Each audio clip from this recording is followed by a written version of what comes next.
«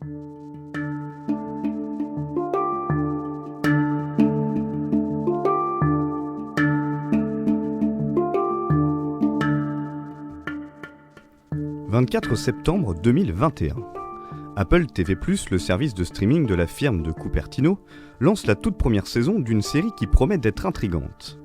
David Goyer, producteur exécutif et showrunner de la série Fondation, est dithyrambique lorsqu'il parle du projet.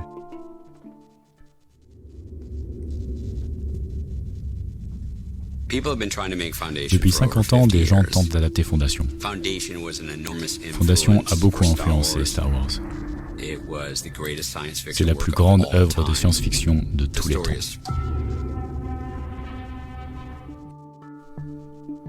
Fondation a influencé Star Wars, rien que ça. Quand on connaît l'aura de Star Wars dans la science-fiction, il nous a semblé évident de s'intéresser à cette œuvre. Cette série est inspirée d'un livre éponyme qui est considéré de l'avis de tous comme l'une des pièces centrales de la littérature de science-fiction. Son auteur, Isaac Asimov, est un demi-dieu pour tous ceux qui s'intéressent à ce genre de littérature. Avec Asimov, c'est un voyage dans le temps qui se présente à nous. Du passé au futur, en y incorporant son présent, l'auteur américain possède un filtre rare sur le monde qui l'entoure. Qui est Isaac Asimov ? Qu'est-ce qui a fait de lui l'un des 3 grands papes de la science-fiction ? Direction, les États-Unis, les Cléons et les robots. Cette chronique est habillée à l'aide d'extraits du documentaire de Mathias Terry, Isaac Asimov, l'étrange testament du père des robots, disponible sur le YouTube d'Arte. L'excellent article écrit par Pierre Robert sur le site de France Culture a également nourri cette chronique.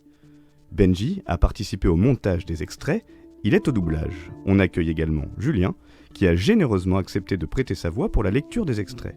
Ils sont tous les deux en face de moi, derrière les vitres du studio.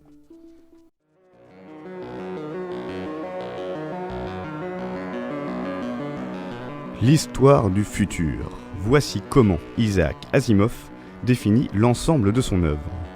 On parle là d'un homme qui a écrit plus de 500 livres. Son œuvre est colossale, mais elle se caractérise par une certaine simplicité dans l'écriture. Voici comment il l'a décrit. J'ai un style informel, ce qui signifie que j'ai tendance à utiliser des mots courts et une structure de phrases simple sans oublier d'occasionnelles expressions familières. Cela agace les gens qui aiment les choses poétiques, lourdes, complexes et par-dessus tout, obscures. D'un autre côté, le style informel plaît aux gens qui aiment la sensation de lire un essai sans se rendre compte qu'ils en lisent, et de sentir que les idées coulent du cerveau de l'écrivain dans le leur, sans friction mentale. Scanning. Asimov permet l'accès à la science-fiction, genre littéraire qui peut paraître compliqué de prime abord. Avec lui, c'est l'occasion de comprendre ce qu'est la science-fiction. Cette branche de la littérature assez moderne, à l'échelle de l'écriture, est une suite logique des grandes œuvres de la Grèce antique. Les deux genres ont en eux la volonté d'écrire un récit collectif, mais surtout l'ambition d'expliquer le monde. Écoutons sa définition de la science-fiction. Dr Asimov, qu'est-ce qui rend la science-fiction si attirante ? Aujourd'hui, la science-fiction est la forme littéraire pertinente. De tous les différents genres de fiction, seule la science-fiction part du principe que les sociétés vont changer.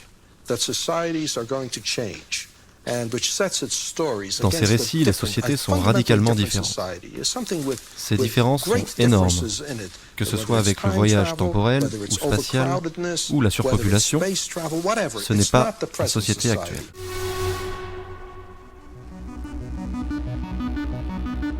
Il nourrit son imagination à l'aide de l'histoire réelle. Asimov considère que la science-fiction n'est qu'un prolongement de l'histoire que l'on connaît tous. Pour créer l'histoire de Fondation, son œuvre majeure, il s'est notamment inspiré de Chute et déclin de l'Empire romain d'Edward Gibbon. La fiction inspirée du réel.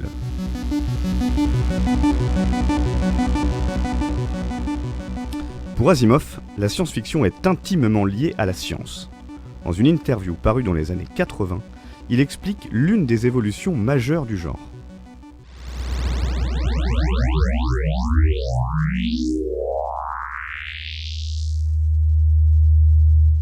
Prior to 1938, Avant 1938, les auteurs de science-fiction connaissent assez peu la science, en dehors de leur lecture du dimanche.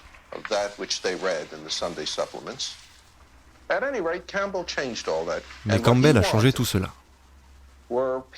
Il voulait des histoires avec une science qui soit crédible. Il choisissait des histoires écrites, soit par des scientifiques, ayant donc étudié les sciences, soit par des gens possédant une certaine culture scientifique, capables d'en parler de manière plausible.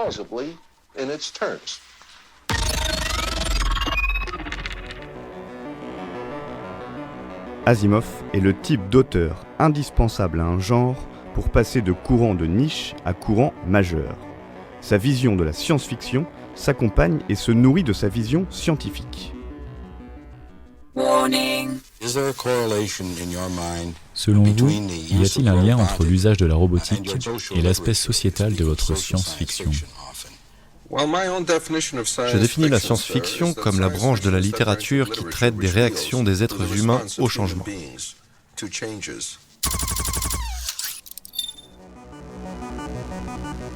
Pour comprendre l'œuvre d'Isaac Asimov, il faut remettre en perspective les changements de la société et le progrès technique.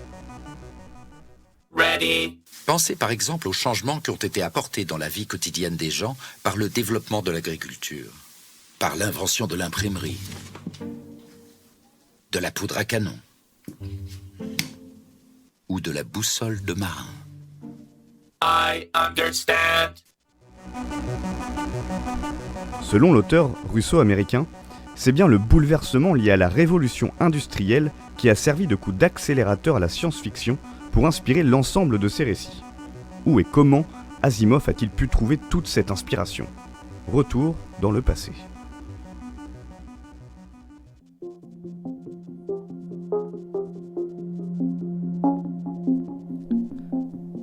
C'est assez logiquement qu'il puise toutes ses inspirations dans sa jeunesse. Son papa est libraire. Adolescent, Isaac profite des longues heures de travail dans la librairie familiale pour se nourrir des premiers romans de science-fiction auxquels il a accès. Vers 11 ans, il écrit ses premières nouvelles. Puis il file à l'université de Columbia, où tout s'enchaîne parfaitement. Licence en sciences, maîtrise en chimie, puis doctorat en biochimie. Oui, le monsieur a un cerveau supérieur.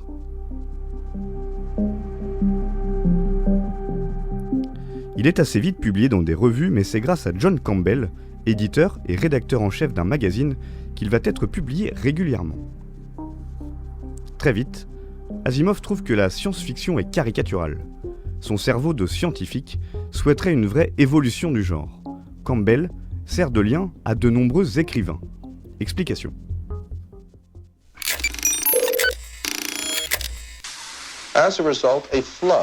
Beaucoup de nouveaux écrivains sont alors apparus.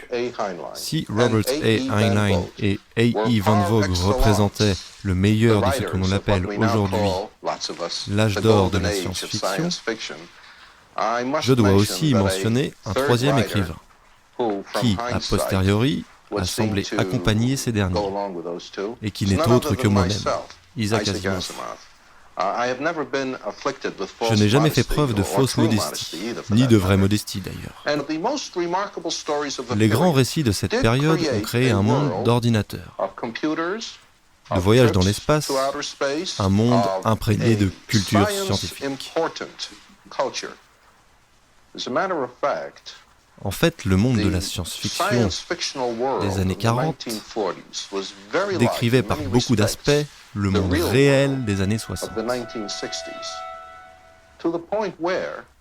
À tel point que nous vivons désormais dans un monde de science-fiction.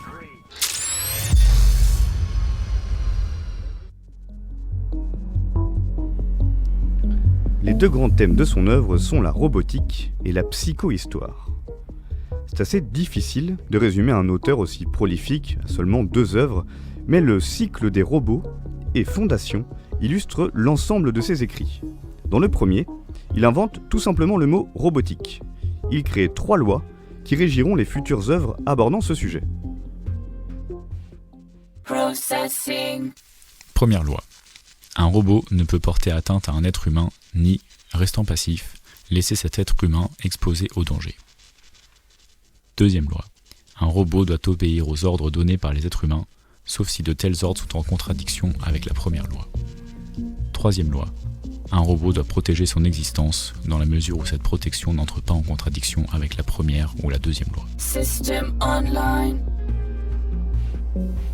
Dans Fondation, il raconte l'histoire d'un savant, Harry Seldon, qui invente une nouvelle science, la psychohistoire, fondée sur la loi des grands nombres et le calcul des probabilités qui permet de prévoir l'avenir, ou plus exactement, de calculer les probabilités de différents avenirs d'une civilisation galactique. Asimov écrit sur le futur, mais qu'en est-il de sa vision du futur ?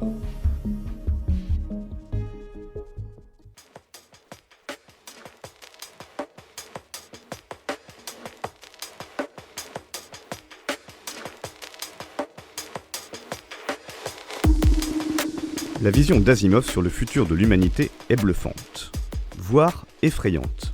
C'est l'un des aspects qui a propulsé Isaac Asimov à un rang situé entre un devin et un prophète. En 1964, puis en 1984, le professeur de l'université de biologie de Boston s'est adonné à un plaisir compliqué, prédire l'avenir.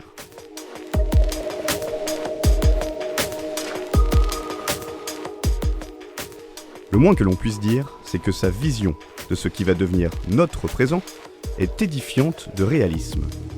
En 1964 donc, quand on lui demande à quoi allait ressembler l'année 2014, il disait par exemple : Les communications se feront par visioconférence et vous pourrez à la fois voir et entendre votre interlocuteur. L'écran, en plus de vous permettre de voir les gens que vous appelez, vous permettra également d'accéder à des documents, de voir des photographies ou de lire des passages de livres. Une constellation de satellites rendra possible les appels directs vers n'importe quel point de la Terre, y compris les stations météorologiques en Antarctique. En 1984, Isaac Asimov prédit cette fois-ci l'année 2019. Là encore, sa réponse sur l'informatique et sur la vision du futur, Internet, est bluffante. L'informatisation continuera à progresser inévitablement, et l'objet mobile informatisé va pénétrer dans la maison. Il y aura sans doute une résistance à la marche en avant des ordinateurs, mais sauf révolution ludite, ce qui semble improbable, cela continuera.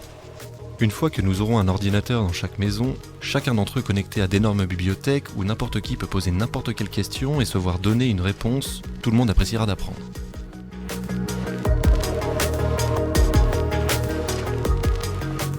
Dans l'ensemble de ses interviews, il se trompe quand même sur certaines choses, nous rappelant qu'il est quand même humain. C'est assez rassurant. Il pense notamment qu'en 2019, il y aura des centrales nucléaires à fusion, chose qui n'existe qu'à l'état de test pour le moment. L'influence d'Isaac Asimov a nourri la science-fiction. Elle a également nourri des intellectuels comme Paul Krugman, économiste et prix Nobel de l'économie en 2008. Selon lui, l'économie est ce qui se rapproche le plus de la psychohistoire chère à l'auteur. Asimov était un visionnaire plus qu'un prophète. On vous conseille l'adaptation de la série Fondation, disponible sur Apple TV+, pour mettre des images sur le monde d'Asimov. On se retrouve nous la semaine prochaine pour une nouvelle chronique.